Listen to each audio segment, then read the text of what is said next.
Hello YouTube and welcome to my WrestleMania 36 predictions. The show is going to go down as one of the more weirder wrestling shows, especially the most weird WrestleMania of all time. Without a single fan in the stands with our current state here in the world. And after Monday and Wednesday, who knows what WWE is going to look like with all the orders most of these states are putting in. How the shows will go on from now. With the uncertain future how WWE is going to get this done, this has a lot of questions raised in my mind of how WrestleMania 36 will go down, and we'll get into them in my predictions for WrestleMania 36 right now. So we'll start things off with match number 1, and it is for the WWE Universal Championship and was originally scheduled to be Goldberg taking on Roman Reigns, but as we all know, Roman has taken himself out of WrestleMania with his prior medical conditions and this whole thing going around. He's more susceptible to the disease, so he will not be in the match, and the rumor has it that Braun Strowman will be taking his spot to take on Goldberg. Now here's where my first question comes in for how WWE is going to go on from here. Will Goldberg show back up when things get back to normal if they can't record any more shows? I know there isn't a SmackDown recorded at all, according to multiple reports, that they only have the Raw and the NXT after WrestleMania taped, and they don't have a SmackDown. So do they keep the title on Goldberg, and he'll show back up when all this is back to normal, hopefully sooner rather than later, and we get back to our normal wrestling world, and does Braun lose again here? In my head right now, I'm thinking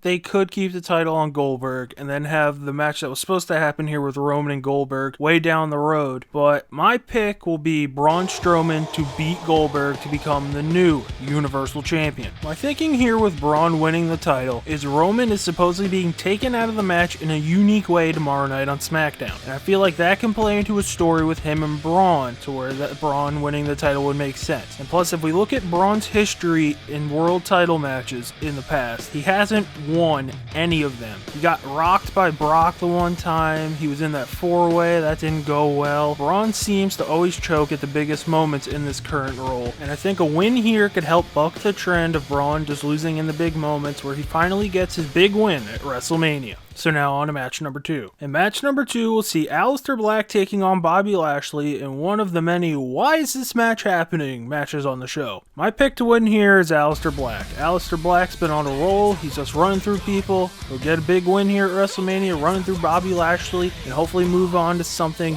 bigger and better when everything goes back to normal. Now on to match number 3. And match number 3 will be for the women's tag team titles, and we'll see the Kabuki Warriors defending their titles against Alexa Bliss and Nikki Cross. My pick to win here is the Kabuki Warriors to retain the tag team titles. With the way they've had Asuka popping up on seemingly every show that's been recorded in this current run, I feel like the Kabuki Warriors will keep the tag team titles, and this feud will just keep going on for another couple of months. So now on to match number 4. In match number 4, we'll see Otis versus Dolph Ziggler. My pick to win here is Otis. I feel like Mandy Rose will somehow get involved where Dolph Ziggler thinks he's going to win because of it. In reality, she helps Otis to finally pull off the big win, and things go happily ever after here on SmackDown. So now on to match number 5. In match number 5, we'll have Kevin Owens taking on Seth Rollins. After everything that happened on Monday night, my pick to win here is Kevin Owens to defeat Seth Rollins. For the past 3 WrestleManias, Kevin Owens has been left off the card for 35, had a weird tag match with Shane McMahon and Daniel Bryan at 34, and at 33 had a US title match with Chris Jericho that Vince McMahon did not like. And I feel here at WrestleMania 36, Kevin Owens is definitely going to have something to prove after these past 3 Manias, and with the way Rollins' years went, where at this point last year we were all hoping he was the one to end Brock Lesnar, to now he'll probably want to go out there and show why he thinks he's one of the best wrestlers in the world. I feel like this could be one of the better matches of the 2 nights of WrestleMania. So now on to match number 6. And match number 6 will be for the Raw Tag Team titles, where we'll see the champions, the Street Profits, defending their titles against Austin Theory and Angel Garza. This is the second "why is this match happening" match on the card for me, because originally it was Andrade and it said Austin Theory, which still didn't make any sense. Why would the Street Profits be defending their titles against a team that has rarely ever teamed before? And they had little to no interaction before this happening. So now with Austin Theory tapped in for Andrade, who has a rib injury, I feel like the Street Profits will go in and walk out still the Raw Tag Team Champions.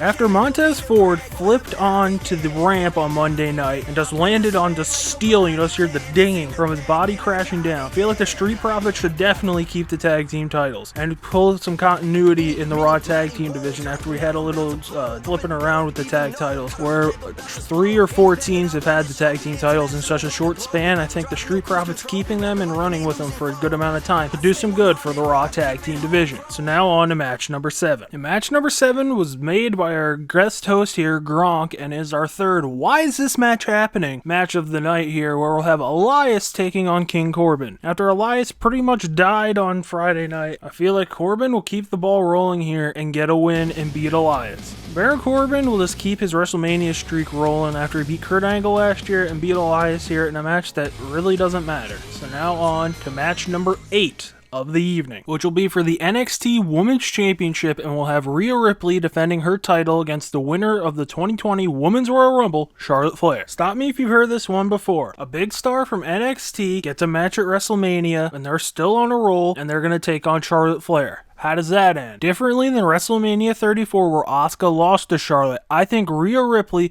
will defeat Charlotte Flair and keep the NXT Women's Championship here. I feel like this match could be a turning point in WWE, where it could be, are we making a new star here to get even bigger in Rhea Ripley, or do we do what we've been doing and have Charlotte Flair just add another trophy to her already long list of things that she's won? And I think Ripley definitely winning here will add to making her a bigger and better thing, to where maybe next year at WrestleMania 37, when she's on the main roster more than likely, her match will be one of the biggest and could maybe main event the show. So now on to match number 9. And match number 9 will be for the Intercontinental Championship, and we'll see Sami Zayn defending the title against Daniel Bryan, in a match that many have been looking forward to since Zayn and Bryan have both been on the main roster in a singles capacity. I feel like this match with the seconds at ringside with Nakamura and Cesaro in Zayn's corner and Drew Gulak in Daniel Bryan's corner are going to play a bigger factor than people will think. I think some shenanigans will definitely take place in this match, and Sami Zayn will retain the Intercontinental Championship here. With Drew Gulak saying he knew how to beat Daniel Bryan going into this, I feel like this could definitely turn into Drew Gulak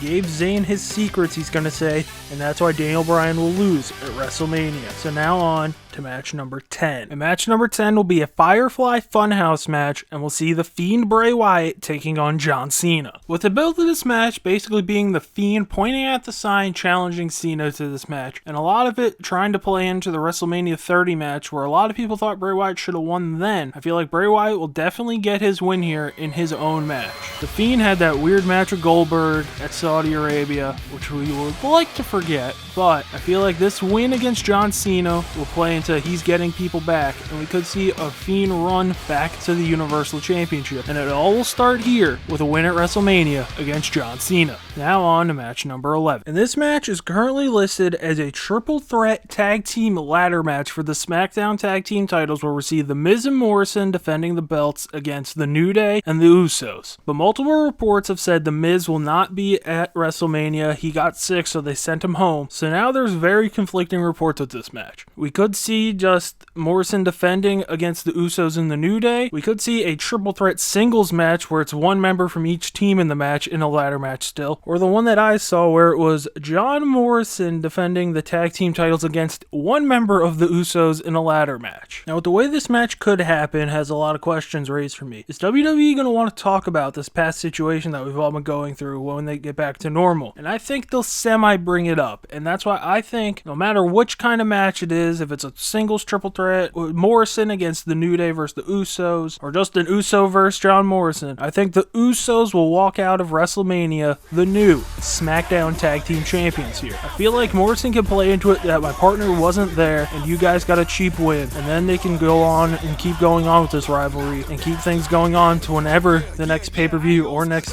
bigger show happens. So now on to our next match. And match number 12 will be a Boneyard match, and we'll see The Undertaker taking on AJ Styles. This match to me has a weird feeling that it's just like DDP versus The Undertaker from back in the day, and I feel like with this way that The Undertaker's changed a little bit, it seems like we could get the American Badass on Saturday or Sunday, but I think Undertaker is going to beat AJ Styles here, and AJ will go back to where he was before this match was going to happen, and maybe even start showing the effects of his match with The Undertaker's making AJ a little weird, and who knows how that'll go for the rest of the club. So now on to match number 13 of the card. Now this will be a women's fatal 5-way for the SmackDown Women's Championship, and we'll see Bayley defending her title against Lacey Evans, Naomi, Sasha Banks, and Tamina. I feel like this is a no-brainer who this comes down to. Either Bayley's leaving with the title or Sasha's leaving with the title. And my pick to win is Sasha Banks to become the new SmackDown Women's Champion. If we look at how the SmackDown Women's division is laid out, if Bayley keeps this title,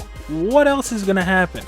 You wouldn't just go right to the Sasha feud then. She's beaten Lacey Evans, she's beaten Naomi, had a match with Carmella, Tamina, no one wants that to happen. Reignite the feud with Alexa Bliss would not be good, more than likely. And I feel like if Sasha gets the win here where she eliminates someone other than Bayley, Bayley flips out and says she stole the title from her, and this will lead on to a good feud hopefully down the road. So now on to match number 14, and it will be a last man standing match, and we'll see Edge taking on Randy Orton. This is one of the few matches that I feel like having no one in attendance could make this match a lot better than it could have been if they were at Raymond James Stadium for the show. Let's just look at it this way. It's a completely empty except for the necessary people there Performance Center, and Edge and Randy Orton had all control to do pretty much whatever they wanted within certain barriers, which would probably have been a bigger thing than if they were in Raymond James Stadium, where they probably would have been in a little box to where they couldn't really do too many crazy things. With the Performance Center having no one there, we could see a completely crazy match from these two. And I think when this match is over, Edge's first match out of retirement will see him walk out the victor,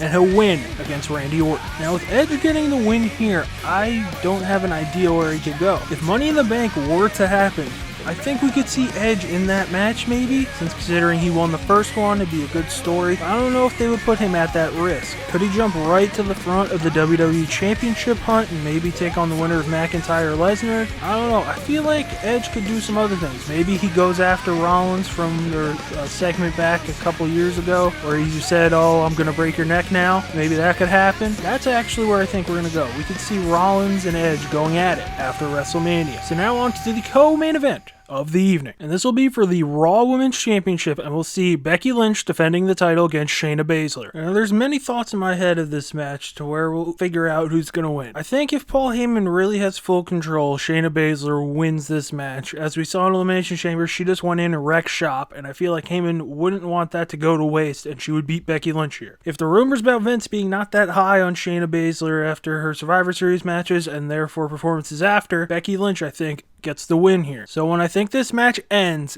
after Shayna getting Becky on Monday, I think Becky Lynch will walk out still the Raw Women's Champion. I feel like with the current state of everything right now, Becky Lynch is one of the bigger stars that Raw has and all WWE has, where she's showing up on ESPN shows and people know her from things, and they know she's the champion. I don't feel like WWE would want to waste that right now in this current state, to where they would have to start pushing a new person, where there could be months without a real Monday Night Raw to happen. And I think Becky keeping the title could later lead to her losing to Shayna at a couple pay-per-views from now, when things get back to up to snuff and normal for the rest of the world, to where they can start pushing Shayna as she's done this, she's done this, she's done that, and where she could look as a more viable thing than right now, to where after WrestleMania we have a Raw and that's it for who knows how long. So now on to the main event of the evening. And this will be match number 16, and it'll be for the WWE Championship, where we'll see Brock Lesnar defending the title against Drew McIntyre. This McIntyre-Lesnar match to me has the same feelings as Rollins and Lesnar last year, and I feel like McIntyre will come out on top and hit Lesnar with maybe a Future Shock DDT, since we're talking about how this Claymore is going to get him. Maybe hit a Claymore set up into the Future Shock and he wins that way to surprise Lesnar and win the WWE Championship. With the role McIntyre was on before, during, and after the Royal Rumble, this seems like a no-brainer to me, and will push McIntyre into that next stratosphere to where he could be looked at as a main event player for years to come after he defeats Brock Lesnar here at WrestleMania. And creating new stars is something WWE needs to do ASAP, as we've seen in these current times. So that'll do it for my predictions for WrestleMania 36. Leave your thoughts in the comment section below, and if you like the video, hit the like button. If you like what I'm doing on this channel and want to see more, hit that subscribe button. And as always, thanks for watching.